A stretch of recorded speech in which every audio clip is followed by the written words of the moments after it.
Hello everyone.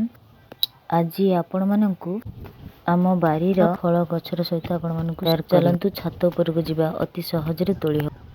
आपण माने grace करी कहबे ए फ्रूट्स रो नाम कोन कमेंट रे जणे। चलंतु तोलिबा। एथरा फुल वीडियो देखंतु।